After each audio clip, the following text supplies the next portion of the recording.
찬송 부르겠습니다. 찬송가 374장 부르겠습니다.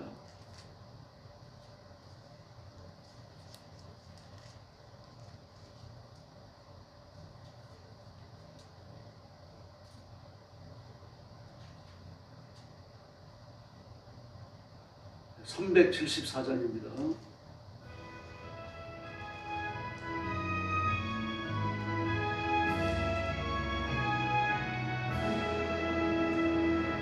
나의 믿음 약할 때에 주가 붙드네. 마귀 나를 꾀일 때에 주가 붙드네. 나를 붙드네. 나를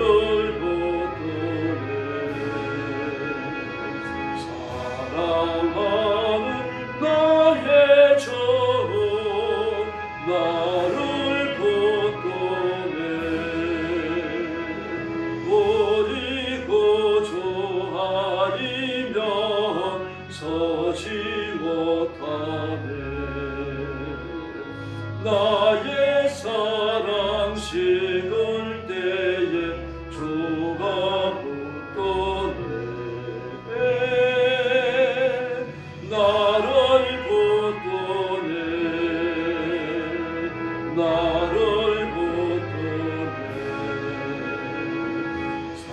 사랑하는 나의 주 나를 붙드네. 나를 귀히 보시고 항상 붙드네. 구원 얻은 사람을 항상 붙드네. 나를 붙드네. 나를 붙드네. 사랑하는 나의 주 나를 붙드네. 나의 영혼 약할 때에 주가 붙드네. 피를 흘려 샀으니 주가 붙드네. 나를 붙드네. 나를 붙드네. 사랑하는 나의 주 나를 붙드네. 할렐루야. 375장 부르겠습니다.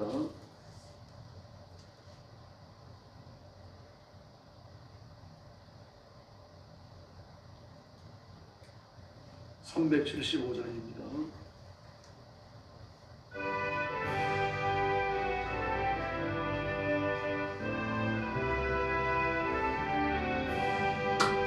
난 갈 길 모르니 주여 인도하소서.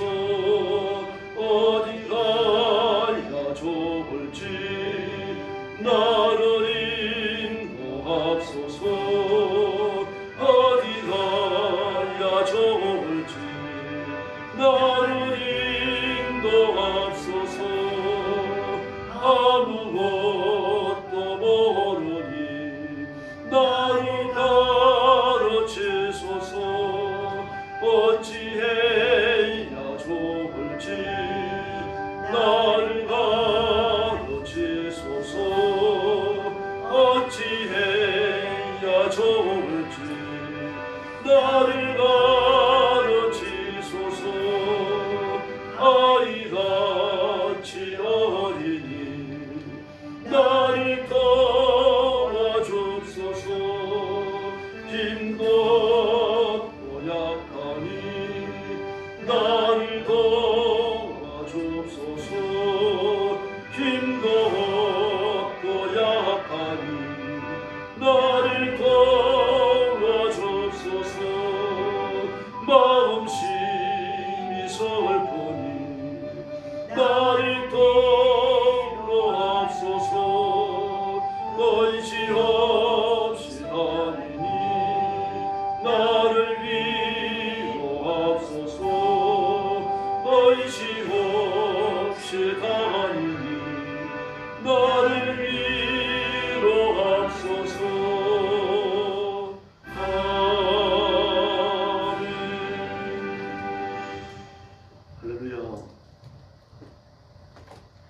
머리 숙여서 신앙 고백하겠습니다.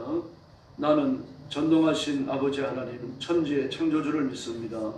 나는 그의 유일하신 아들 우리 주 예수 그리스도를 믿습니다. 그는 성령으로 잉태되어 동정녀 마리아에게서 나시고 본디오 빌라도에게 고난을 받아 십자가에 못 박혀 죽으시고 장사된 지 사흘 만에 죽은 자 가운데서 다시 살아나셨으며 하늘에 오르시어 전능하신 아버지 하나님 우편에 앉아 계시다가 거기로부터 살아있는 자와 죽은 자를 심판하러 오십니다. 나는 성령을 믿으며 거룩한 공교회와 성도의 교제와 죄를 용서받는 것과 몸의 부활과 영생을 믿습니다. 아멘. 자비로우신 아버지 하나님 감사합니다. 오늘 아침도 저희들을 주 앞으로 불러주시고 엎드려 경배와 찬양을 드리며 하나님 앞에 영광 돌리게 하시니 감사합니다. 이 시간 성령께서 권능의 손으로 우리 성도들을 사로잡으시고 그 드리는 예배가 하나님 앞에 상달되는 기쁨의 예배가 되며 하나님이 만족해 하시는 예배가 되도록 복을 내려 주옵소서. 혹시 범죄하였을지라도 용서해 주시고 성결한 입술과 성결한 인격과 성결한 마음으로 하나님 앞에 엎드리는 존귀한 시간이 되게 하여 주시옵소서. 자비하신 주님, 오늘도 죽음의 전쟁터와 재난의 현장과 온 세상에서 복음 전하는 신실한 선교사님들과 주의 종들과 사랑하는 성도들을 기억해 주시고 그 가정과 가족을 보호하여 주시옵소서. 지속적인 선교사에게 결실하게 하시고 땅끝까지 복음 전하여 종말의 징조를 성취하는 큰 결실을 얻게 하여 주시옵소서. 오늘 아침도 저희들이 말씀을 나눕니다. 성령님께서 우리 가운데 임하시고 뜨겁게 역사해 주시옵소서. 예수님의 이름으로 간절히 기도 올리옵나이다. 아멘. 네, 하나님 말씀 봉독하겠습니다. 오바댜 1장입니다.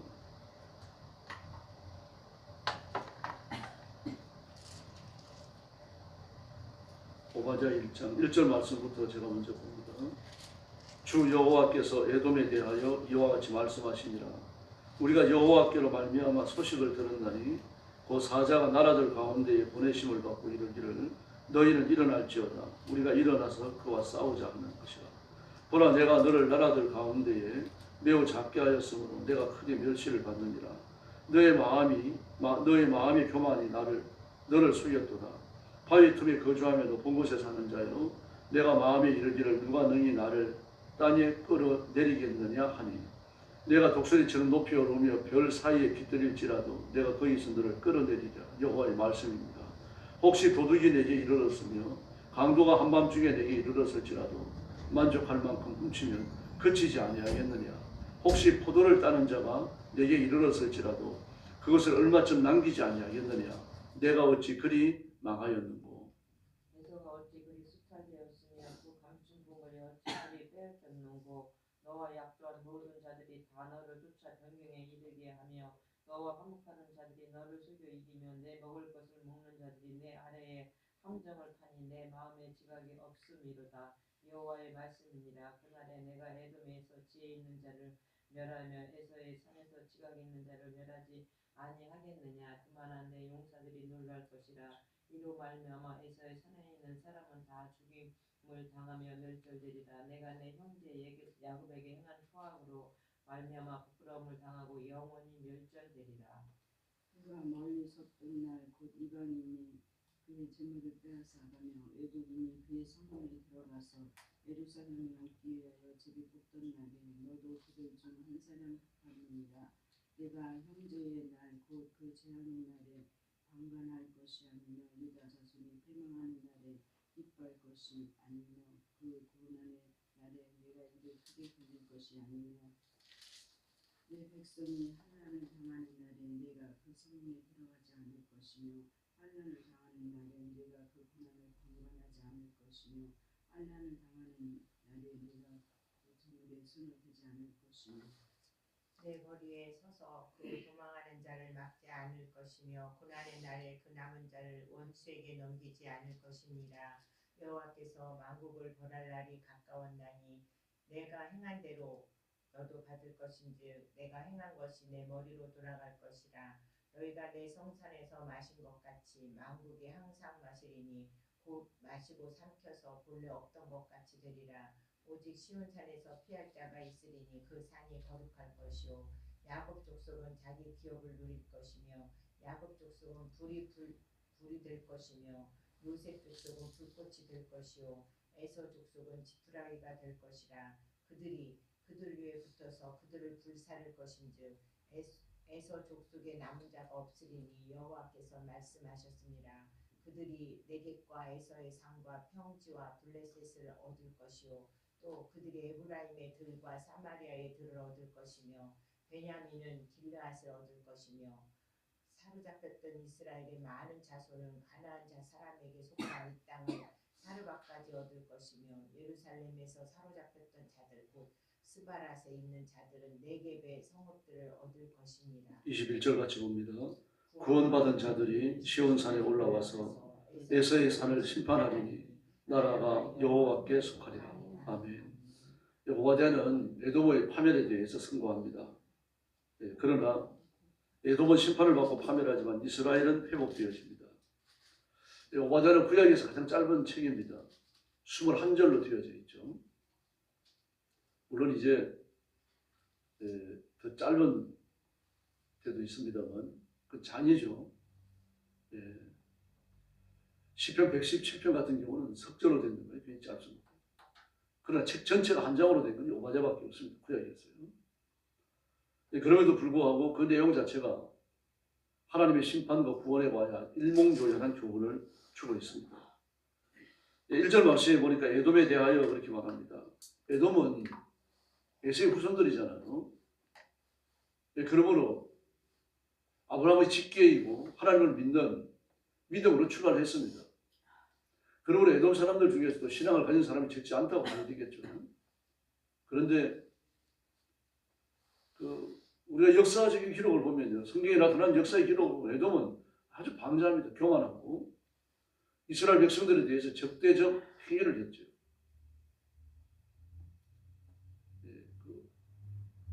야곱과 동류를 이루고 그리고 하나님 구원의 한 기업을 차지해야 하지만 그렇지 못했다는 이야기입니다. 그렇게 오만했고 교만했습니다. 물론 에돔 족속 전체가 다 버림받고 파멸을 당하고 뭐 지옥에 던져진 건 아닙니다만 그런 주된 흐름이 그렇습니다. 그런데 어느 정도로 교만했는가 하면요, 3절에 보니까 너의 마음의 교만이 너를 속였다 그렇게 말합니다. 너의 마음의 교만이 너를 속였다. 교만한 사람들은 뭐가 있는 겁니다. 뭐가 없으면서 교만한 사람은 그 이제 뭐 좀 곤란한 사람들이죠. 인격이 옳지 않은 사람들이죠. 고집이 센 사람들이고 막 반항을 하는 사람들이죠. 그러니까 되게 교만을 떠는 사람들은 뭔가 있어요. 물질이 있든지 뭐 좀 잘 살든지 말입니다. 권력을 갖고 있든지 좀 공부를 많이 해가지고 지식이 머릿속에 든 것이 많든지 그러니까 교만한 거죠. 늘 남을 가르치려고 하죠. 그런 사람들은요. 뭐 무슨 일이 일어나면은 뭐 나는 아무것도 모르는데 막 자기만 모든 걸 다 알고 있는 것처럼 그런 식으로 얘기하는 사람도 있습니다. 그게 교만이거든요. 근데 왜 그렇게 교만했는가 하면요, 바위 틈에 거주하며 높은 곳에 사는 자요 그렇게 말합니다. 그러면서 어떤 마음을 먹습니까? 누가 나를 끌어내리겠느냐. 에돔이 위시했던 곳이 그 지중해 연안입니다. 지중해 연안 해안 절벽 위에 있었어요. 높은 곳입니다. 뭐 여기 말하는 것처럼 바위산이에요. 바위산 꼭대기에 평지가 있었는데 그걸 이제 중심으로 해가지고 에돔 족속이 살고 있었습니다. 사실 에돔을 무너뜨리기 위해서요, 많은 나라들이 전쟁을 시도하지만 못 무너뜨립니다. 알렉산더 때 무너져요. 그리스 때. 알렉산더가 에돔을 무너뜨리면서 내가 너를 바위로 끌어다가 밧줄로 끌어다가 그 바닷속에 던져버리겠다고 그렇게 말합니다. 에돔이 그렇게 교만했습니다. 그래서 누가 나를 땅에 끌어내리겠느냐, 내가 독수리처럼 높이 오르며 별사에 깃들이겠느냐, 그런다고 하더라도 내가 너를 거기서 끌어내리겠다 그렇게 말씀을 하십니다. 그 전쟁을 통해 가지고 이제 이 에돔이 그렇게 수탈을 당합니다. 뭐 완전히 다 망가져 버리니까요. 누구나 지중해를 면해 갖고 있으니까요. 그 배도 잘 부립니다. 배도 잘 부리니까 해상에서 많은 것들을 건져 올리죠.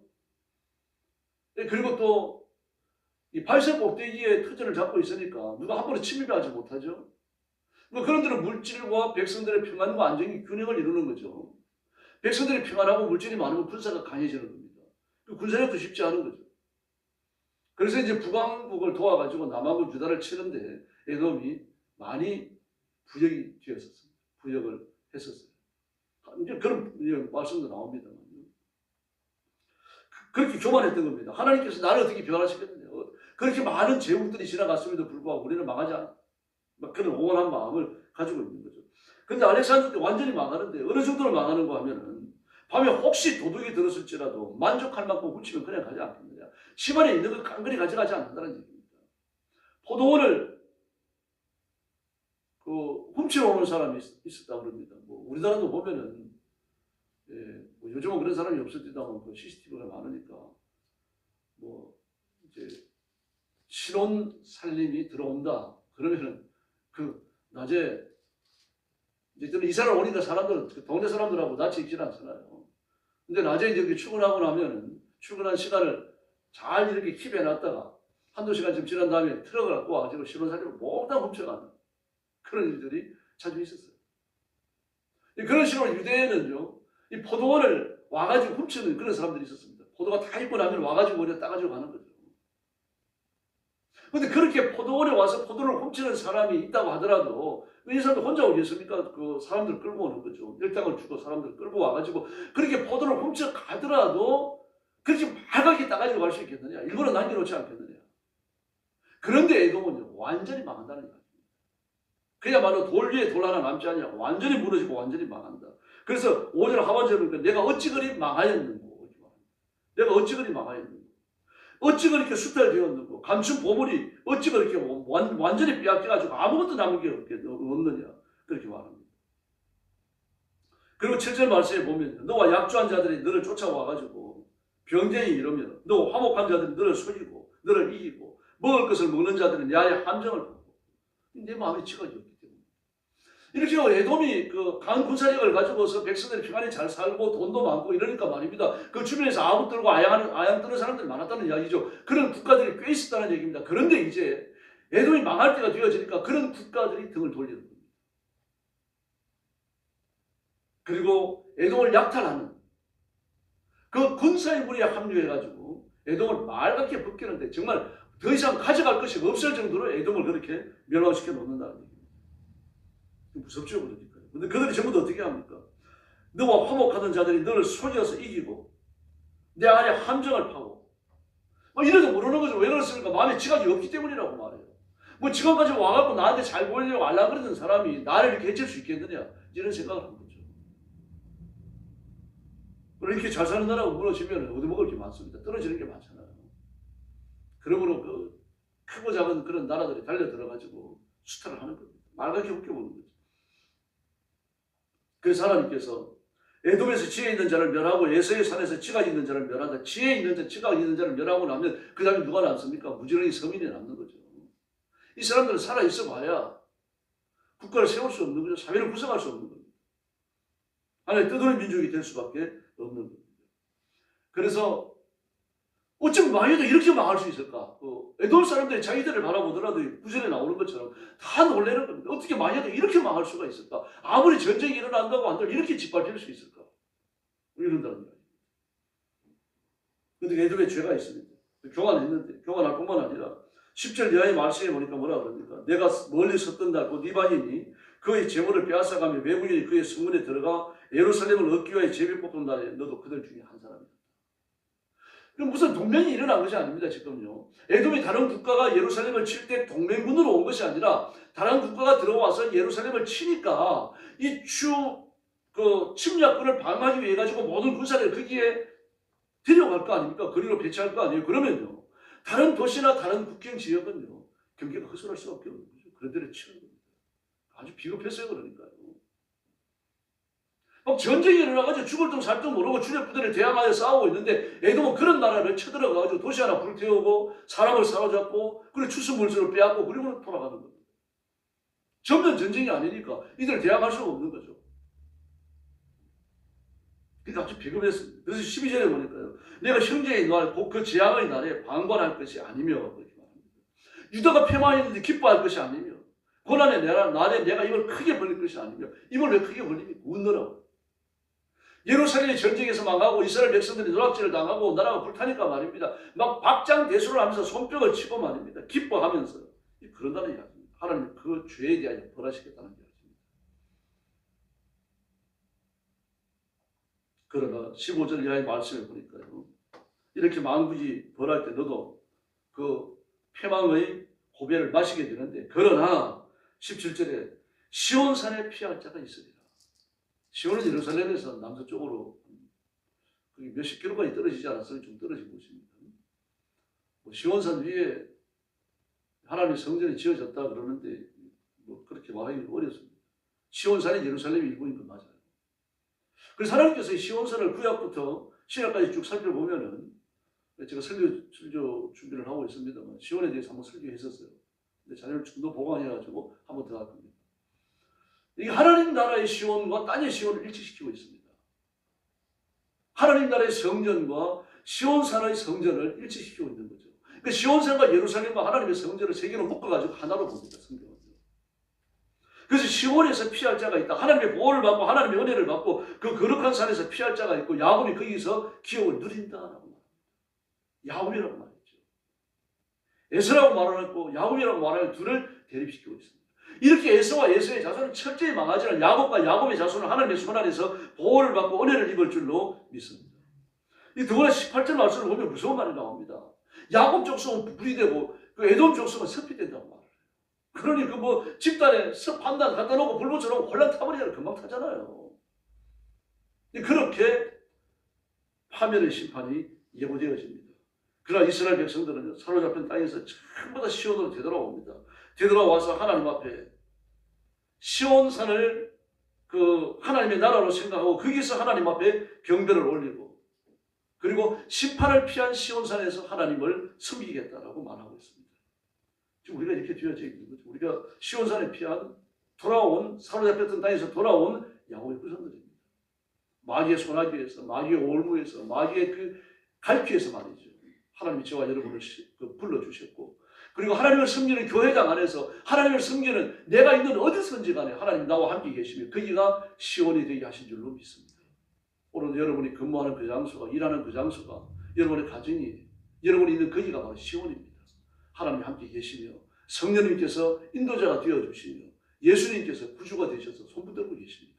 오늘 하루 동안도 내 손을 붙드시고 시온에 거하게 하시는 하나님의 은총을 묵상하며 하루를 보내시기를 바랍니다. 그리고 그 은혜의 품 안에 거하시고 승리의 노래를 부르시고 하나님의 복을 받아 하나님 앞에 감사가 넘치는 귀한 하루가 되기를 예수님의 이름으로 축원합니다.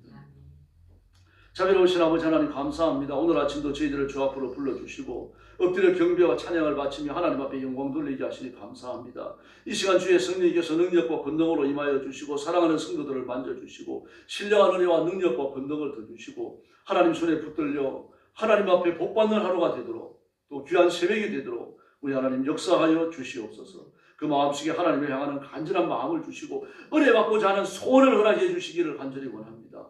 오늘 새벽도 성도들의 기도를 들으시고 응답하시고 넘치게 응답하여 주시고 이루어 주시옵소서. 허공을 치고 많은 기도가 되지 않도록 도와주시고 기적을 맛보고 기적을 체험하고 기적을 절실하는 기도가 되게 하여 주시옵소서. 마음의 간절한 소원을 이루어 주시고 삶의 시험과 위기가 떠나가게 하여 주시기를 바랍니다. 마귀의 권세가 무너지게 하여 주시기를 바랍니다. 악한 영들이 떠나가게 하여 주시기를 바랍니다. 주의 성령께서 함께 하심으로 주의 능력과 권능으로 옷입히짐으로 승리의 노래를 부르는 귀한 성도들이 되게 하여 주옵소서. 가정을 평안하게 하시고 자식들에게 복을 주시고 온 가족이 하나님을 섬기고 하나님의 복을 받는 큰 은혜가 임하게 하여 주옵시기를 간절히 원합니다. 교회를 주님 앞에 맡깁니다. 부흥하며 성장하며 일어서는 교회가 되게 하여 주시옵소서. 하나님 아버지 만국에 복음 전하는 교회가 되게 하시고 선교하여 예수님의 재림을 기다리는 깨어있는 교회가 되게 하여 주옵소서. 말씀의 순수함을 파수하는 교회가 되게 하여 주옵소서. 주의 몸인 우리 영광교회가 날마다 부흥하며 번성하며 발전하도록 전도의 문을 열어주시고 구원의 문을 허락하여 주시옵소서.